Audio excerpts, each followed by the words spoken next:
Okay, I would like to call to order the Board of Directors meeting for the Dutchess County Local Development Corporation for February.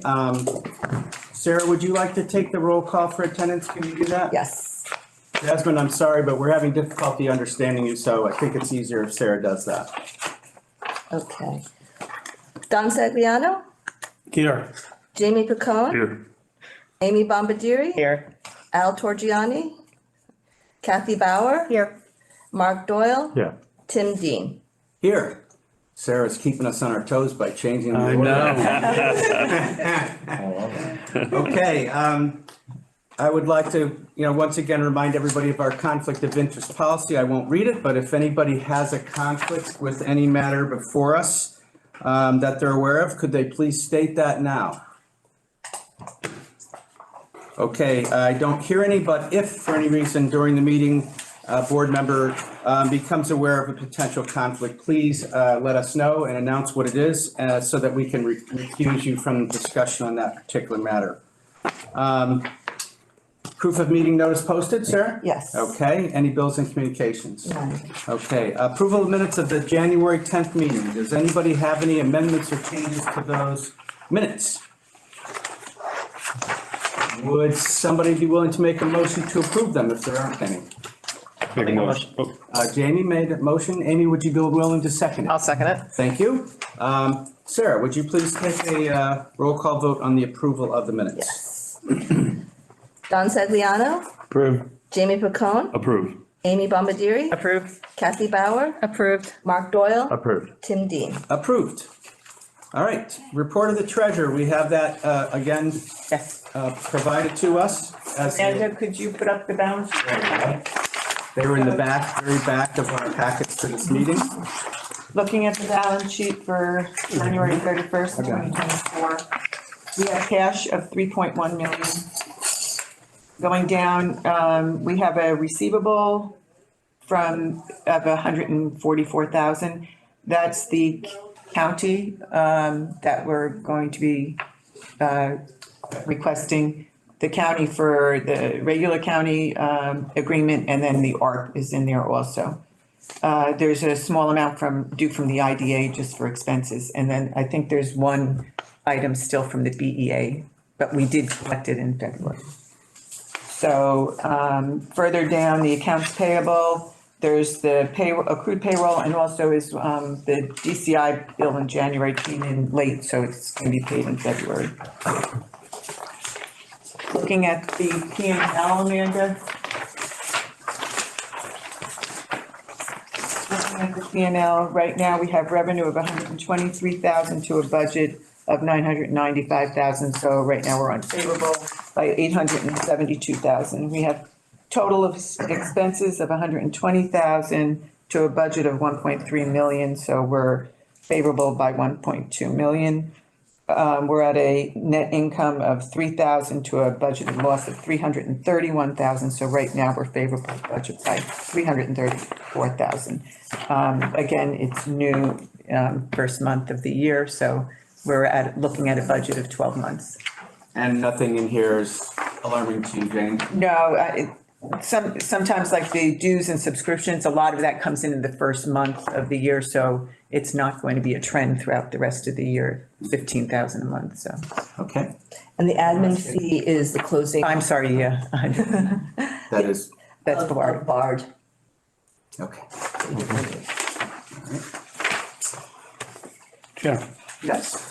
I know we have the finance committee has a meeting in a couple of weeks. Has the auditors been in yet to start their work? Oh, yes, they were in January 31st. Okay. So far, everything's going good. It's more just the confirmations that we're waiting for the bonds. So that's Information. progressive. Yes. Okay, great. Along those lines, do we have any issues with positive pay or check writing with this corporation that we should be, we are addressing? We're setting it parallel? up. It is being set up just, because of the issues that have been going on. We did not have any fraud against the LDC account, though. But that's sort of occurring in parallel with the other one. We're doing Yeah, but again, it's TD Bank holding $1.6 million of our money that we should be getting to the top of their list, I would think. Yes. 5 million. Right. Okay, thank you. All right, committee reports? None. Okay, unfinished business? None. All right. First thing on our list here is consideration and approval of a final bond resolution for the issuance of LDC tax exempt refunding bonds, Series 2024 for Trinity Pauling Corporation. And the amount is presently estimated to be $10,310,000, but it's not to exceed 11 million for the benefit of Trinity Pauling. Sarah, do you want to add some comments on this? So, we have, just to let you know, we have Glenn Carey and Terrence, from, Trinity Pauling, and Terrence Walsh from Nixon, Peabody here to answer any questions. But this is basically a, reissuance of a 2013 bond, LDC bond. The original bank had, PNC had agreed to only hold the bond for a certain amount of time. That time has expired. They are now moving to another bank to hold the bond note, for them. So it's really a reissuance, even though it's, stated to be a refunding. I don't know if Glenn or Terrence, if you had any more eloquent words to add? No, I think you're right, Sarah. I think the point we're just trying to make is that we could have done this transaction as just an amendment to existing documents. But because the way we're going to be doing things going forward is much simpler than the way the current documents currently state them, we thought it made a lot of sense to just pay off the existing bonds, issue new 2024 bonds, and just start fresh with, totally new, much simpler documents. The downside of that is it, by definition, under the LDC's fee schedule, would be a refunding, which would mean, the full project fee would be due as opposed to an administrative fee if we just did an amendment. And so we just wanted to make that clear that this is something different from a normal refunding that would come before you for, certain economic reasons. We're doing this as a refunding just simply for document structuring reasons, just for your consideration, in respect to the LDC's fee. Okay, so right now, just to be clear, what we have in front of us is the approval of the final bond resolution. There's a separate matter in regards to the fee and any adjustments that we may be interested in doing.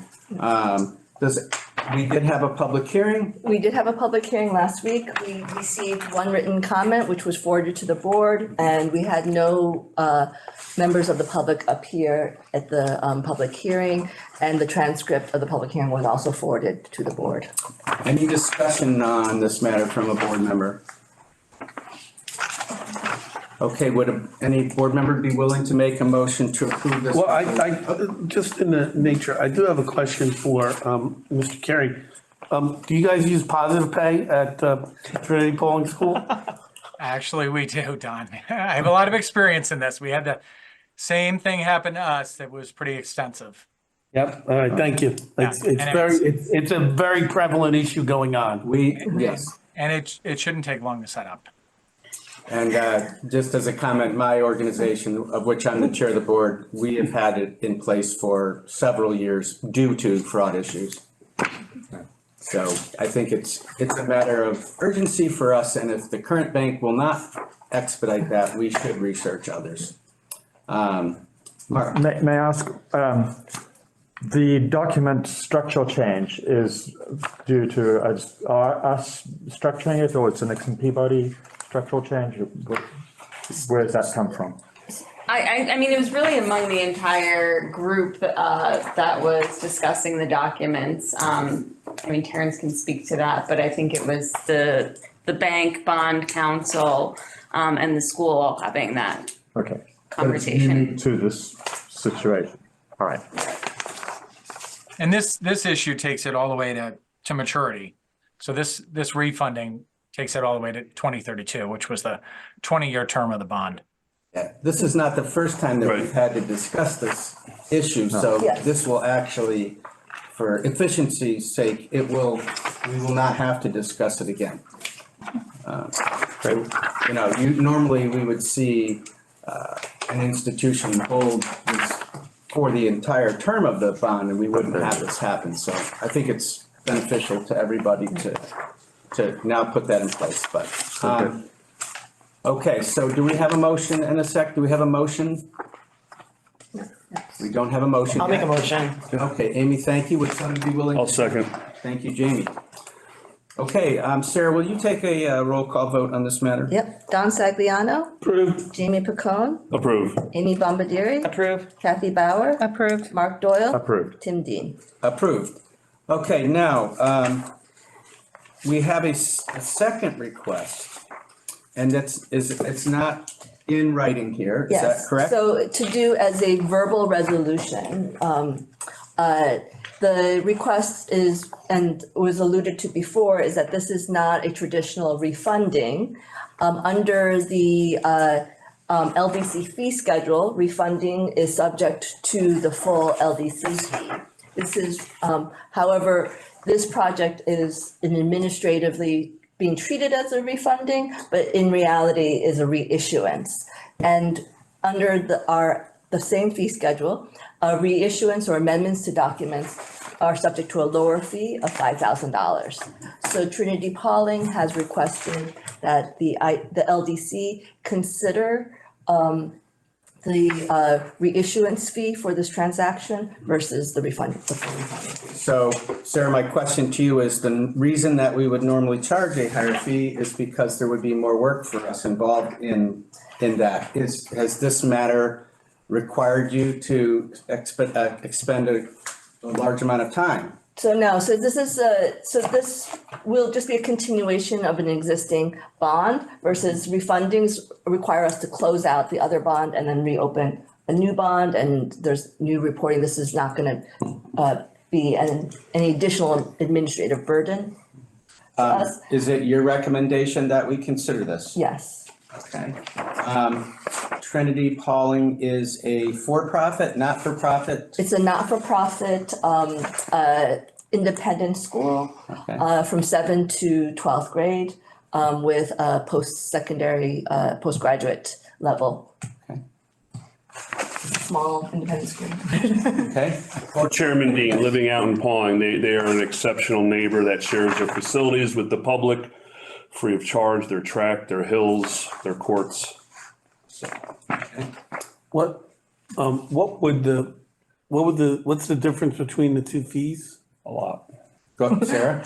I don't have the calculation. I think it would have been, if I recall correctly, around 50,000 if it was the full administrative fee. And part of the issue that the school had raised at the time that we did an amendment back in 2021 is that these were subject to mandatory, the agreement from the bank required mandatory purchase from the school unless they could come to an agreement to extend the term of the bondholder holding the bond. So it was going to require them to come back again because the bank only agreed to extend it 3 years. And here it's now going to be extended until the maturity of the bonds. They, unless they choose to for economic purposes, that would be a benefit to them.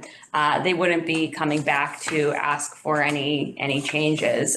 So here they're not doing this because they're looking to take advantage of the current markets or anything like that. It's required. So to charge them the LDC administrative fee on the full amount, I think is somewhat contrary to the policy that was set up by the board. And is the applicant covering all the costs of our council and the bond issuance, bond council and all? Yes. Our fees are always paid out of the closing proceeds as well as anything that needs to be reimbursed, like costs of the public hearing or the public hearing transcript that gets paid by the school. So it's your opinion as our council that you think this is a reasonable? I mean, yes, I think there's certainly justification for this deviation because it's not the typical refunding that we see.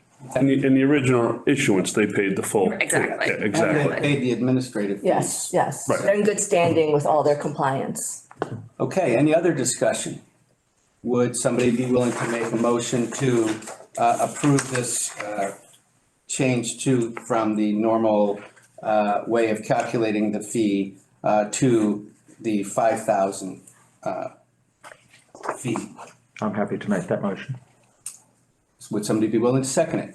I'll second it. Thank you, Kathy. Okay, Sarah, would you take a vote? Sure. Don Sagliano. Approve. Jamie Picone. Approve. Amy Bombadiri. Approve. Kathy Bauer. Approved. Mark Doyle. Approved.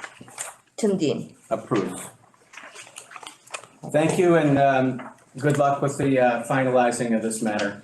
I appreciate that. And I'd just like to extend the thanks to the school, to the board, to Sarah for her work on this, as well as Don and Liz Capolino.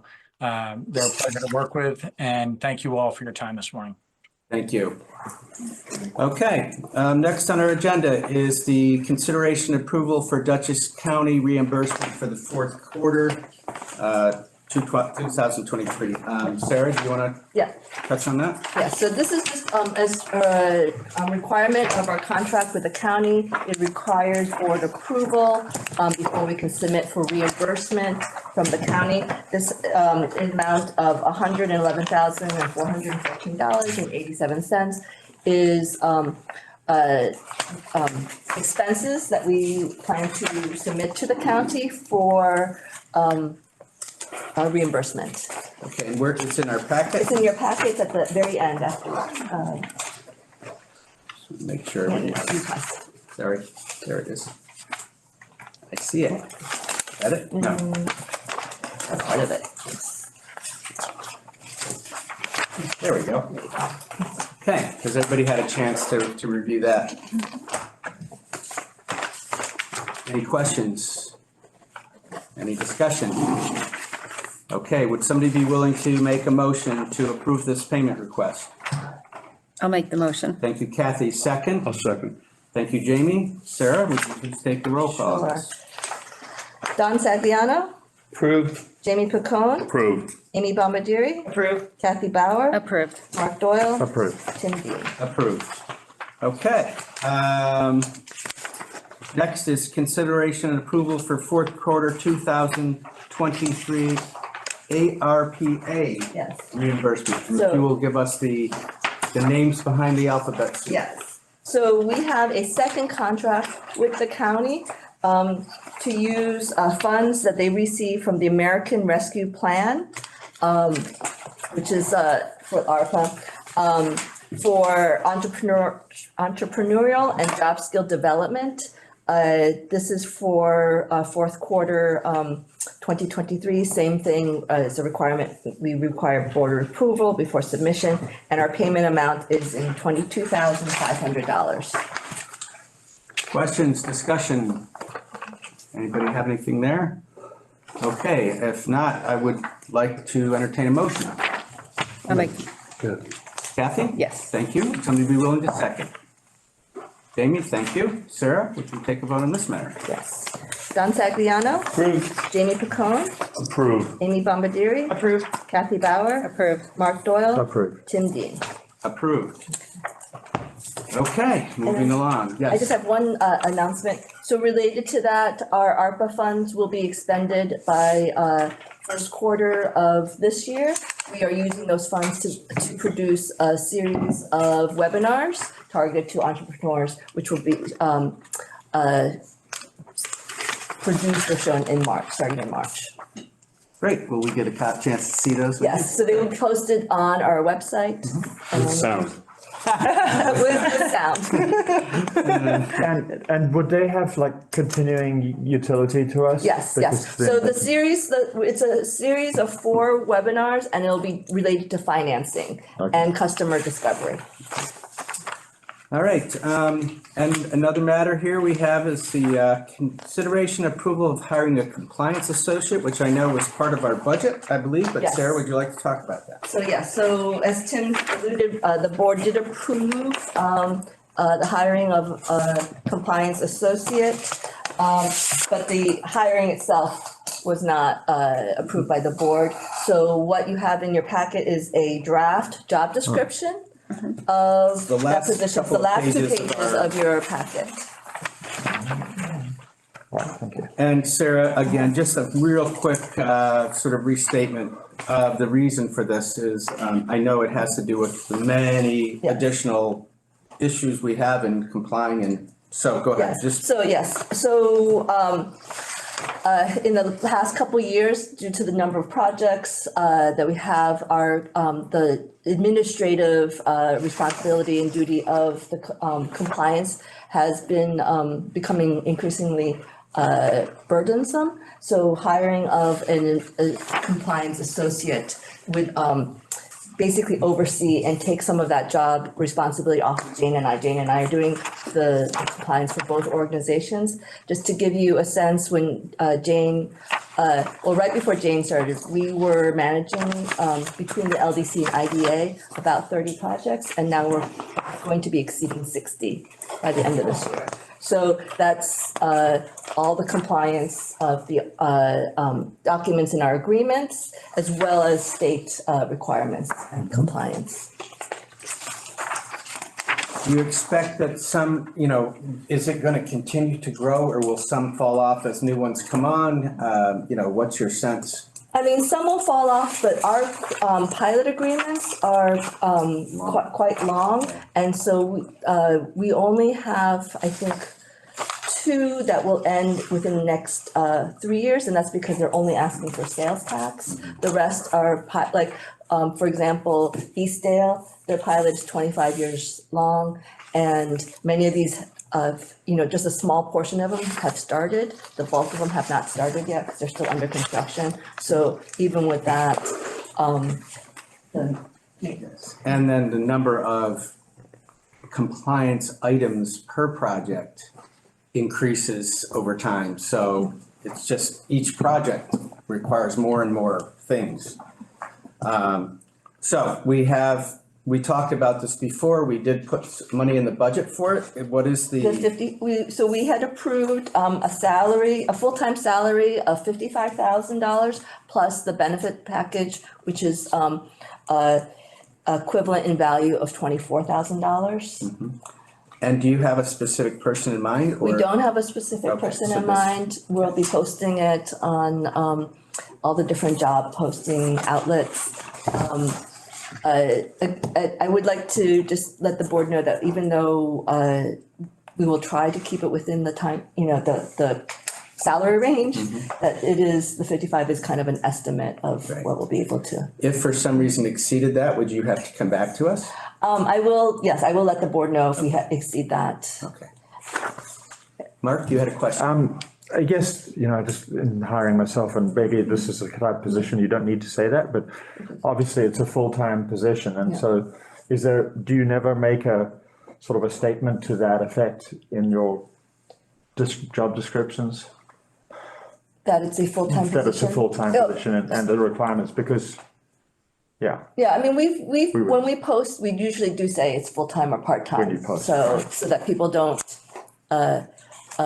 actually, a funny story was when I interviewed for my job, not my current position, but my first job here, they didn't write full-time and part-time.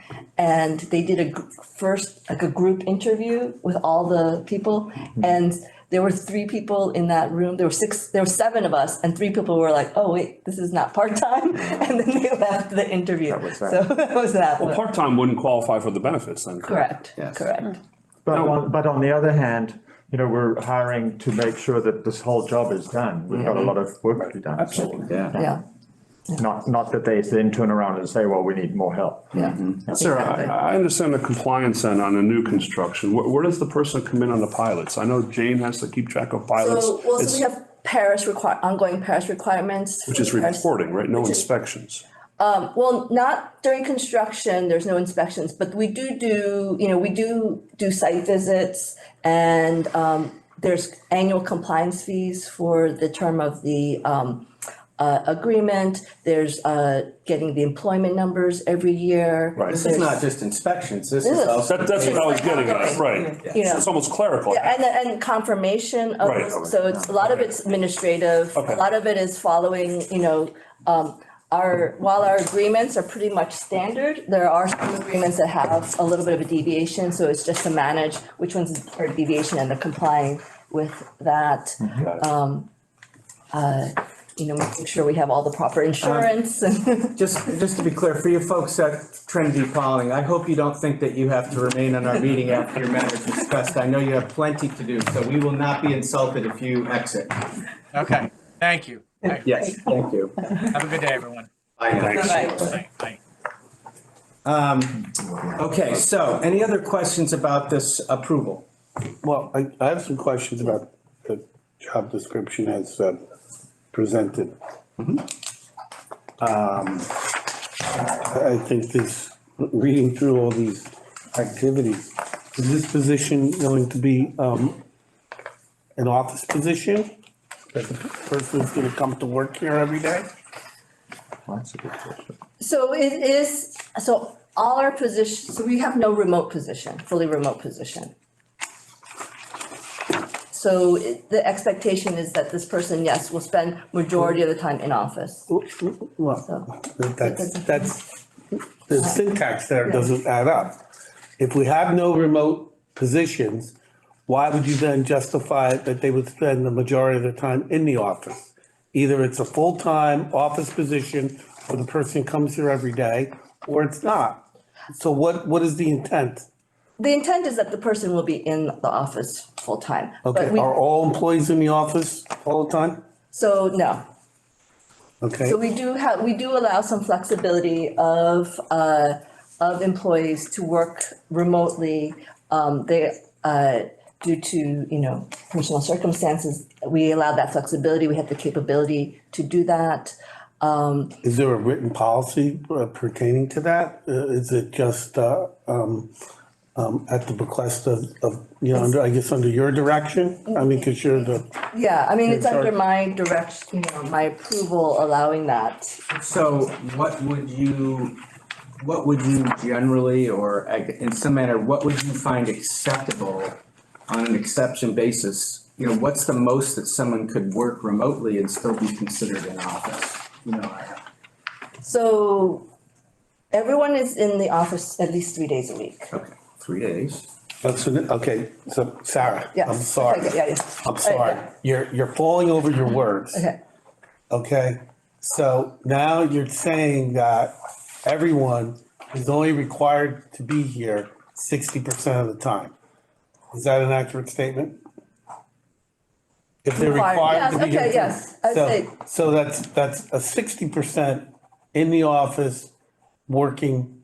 So I know that there's been industry trends over the last several years about the ability for people to not work in a hardscape office environment.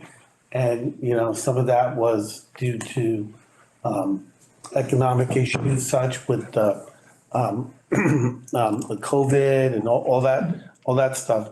But what I'm trying to ascertain is who makes the selection of, do I work Monday, Tuesday, and Wednesday in the office?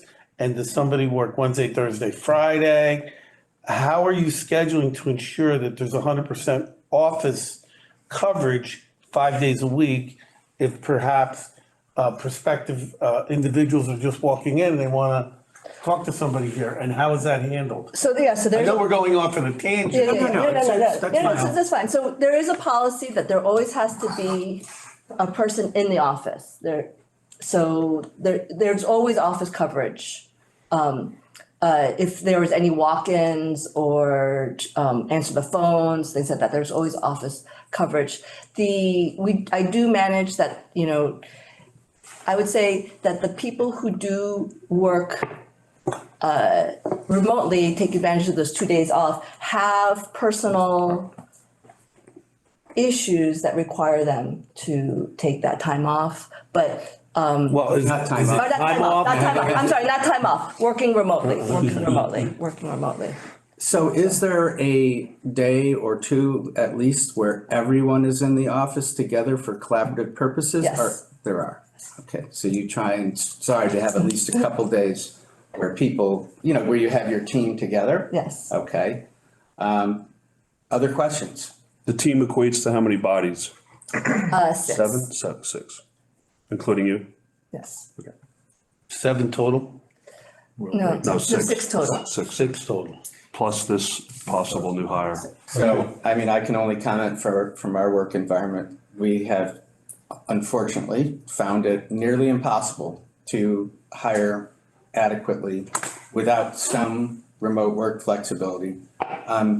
Sarah, I think an important question is, how do you monitor performance of people when they're working remotely? So I'm in contact with them. They have their, every year we put together a work plan with performance, like, the number of site visits. And so they get that accomplished. And so we know that they're on a schedule and they're doing their work.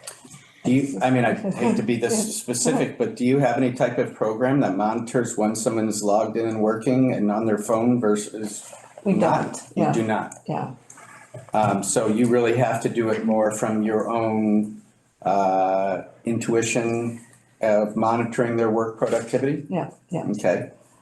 I'll say that I have not seen any downturn in my staff's productivity in, that policy. But again, I think it's everyone, I will go on a branch and say that everyone in my office, their preference is to work in the office, but due to personal circumstances, they are not able to come into the office 5 days a week. Okay. Any other questions? Well, I just find that, being on the board for the time that I have been, never knowing that was in fact occurring. And I don't know how you're able to run a business like this unless people are actively engaged in the workplace, notwithstanding, the remote work, what does that entail? Is that a 3-hour commitment, a 4-hour commitment? It's not, I don't know how well it's monitored. And I think all positions should be in the office. And any of these other circumstances that you indicated, has that gone through any sort of, is there a human resource subcommittee of the board that is signing off on this? That would be aware of it? I'm not, Chairman. I would, at this time, I would not expect to be. I would expect that our executive director would handle those matters, but if it's the will of the board that we be more involved, Well, if we have a fiduciary responsibility as a member of the board, ultimately, Yeah, I would not, to this point, I would not have felt that it was a fiduciary obligation of ours to set remote work policies. But again, if the board feels that is something we should be involved with, I have no problem having a committee look at that. Kathy? I've been aware that there has been remote, and I still receive the normal monthly reports that I'm supposed to get as treasurer. And I have not seen the workload not be done. Everything's been done satisfactory. We're going to be having our finance committee meeting in a couple of weeks. We'll be reviewing budgets and going over the audits and everything. If we see something declining there, then we will bring it up. But I'm in agreement with what Sarah's doing right now. Okay. Chairman Dean, on my other boards, we are not allowed to make personnel decisions or discuss them. It comes back to the review of the CEO or the board or the. Jamie. No, I'm not knocking this. Because you're on the hook with your own personal liability. No, I'm talking about personnel. I'm talking like at a school. I cannot talk about the performance of a teacher. I have to let the president know about the performance of the teacher. That's what I'm saying. So finding the right balance between an executive director's job, which is the day-to-day running of the business, and the board's oversight is not in stone. There's flexibility in that. So I think it's really up to this board as to how deep we want to go with that. I can speak personally for myself. I wish every employee was in the office 100% of the time. But I'm also understanding that in this market for employees, to be that hard and fast could impact our ability to retain employees. So. Chairman, what I'm asking for, is there a written policy? Is it written? Does it meet muster with the New York State Department of Labor? If in fact there's ever any sort of employment risk. Okay, so what I would suggest, Sarah, is that you speak with our council and find out what requirements there are for a 7-person employed operation under our structure as to what we do need to report. And if so, if we need policies, I think we should have them. And I don't think that's a out of line request. No, but I just have one question. Are we talking about, back to what I had discussed, are we talking about personnel performance or personnel in the No, office? it's a general policy Just a about general understanding work from home, remote work policy. of the employees of the entity that you're a board member on. I understand. We have no awareness of any real or perceived policy or function. That they're in the office. Well, or not. So what I think, allow me to try and maybe enunciate what you're trying to say. As a board, we could be sued if we were indiscriminate in the way that we applied a policy. If we said to one employee, you'd have to be in the office all the time, and another employee's working 3 days a week from home. Okay. We want to make sure that everybody's aware of what our policy and flexibility might be, and we need to treat everybody the same way. So You don't want to be in a. I got you on that point, yes. So that's where you're coming, right? Yeah. I thought you were talking more performance. No, not about. Okay. It did bring up performance, and so. That's where I was. No, wasn't a No, performance. I understand. It was, how does executive director have a well-meaning understanding of what each individual employee that maybe not under their direct vision in the office, as opposed to external to the office, what measures that the executive director maintains to ensure that those Correct. employees. And especially bringing on are a new actively employee. performing, and, we're bringing in a new one. And if we get back to the job description, this is a lot of stuff that you're putting on somebody here. So, yes. You that's what can't use the board term, member- you can't use the term all. Compliance with all federal, state, and local laws. How can somebody be able to assure compliance with every law? To the best of their ability. Yes. So that should be and in the second space, it says oversight authorities as required, should be required by law. But I think this is a very wide ranging job description. And I think, the organization will be very hard pressed to find somebody at that dollar amount. Yeah. Well, that is a This challenge. is an immense amount of So responsibility. the other, Understanding that Jane and Sarah are doing it right now.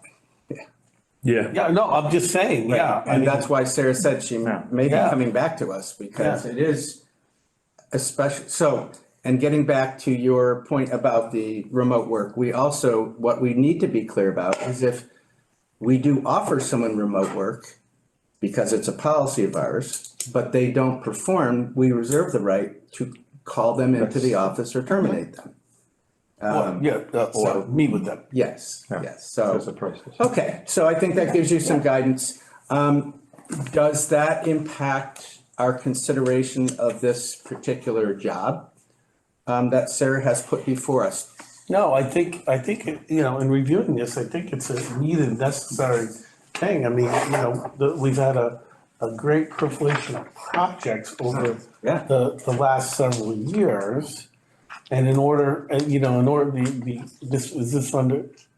it's for both entities really, but both entities require, support both for the CFO and the executive director to be able to assist with these ministerial projects. There's a lot of compliance work. Yeah, with parents. A lot of compliance work. Okay, so if I'm gonna ask for a motion to move forward, and if we do, whatever policy Sarah is gonna develop for us for this remote Sure. work, it would apply to all of our situations, not just this job. Yep. So, okay. Yeah. So if somebody's comfortable to make a motion to approve this as described,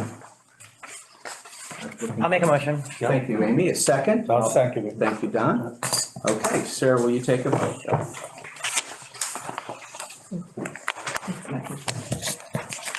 Don Sagliano? How come you're not switching up the order? Jamie Bacone? Approve. Amy Bombardieri? Approve. Kathy Bauer? Approve. Mark Doyle? Approved. Tim Dean? Approved. Okay, is there any other matter that we need to talk about? Okay, I would like to state one thing for the record. I appreciate healthy debate, and I appreciate everybody taking our responsibility very seriously. So I welcome any discussions we have along the lines we just had to make sure that we're all comfortable. So thank you. Okay, we're adjourned.